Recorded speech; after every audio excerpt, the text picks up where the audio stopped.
Assalamualaikum adik-adik. Jom cuba jawab soalan berikut.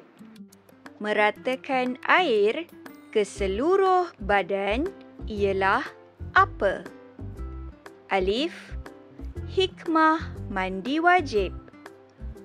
Ba, pengertian hadas kecil.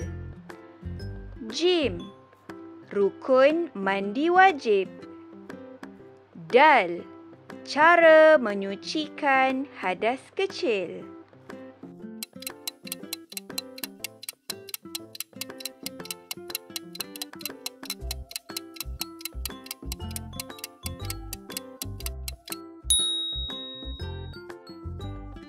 Letakkan jawapan adik-adik di ruangan komen.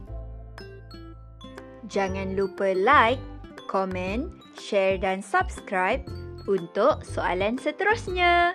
Assalamualaikum.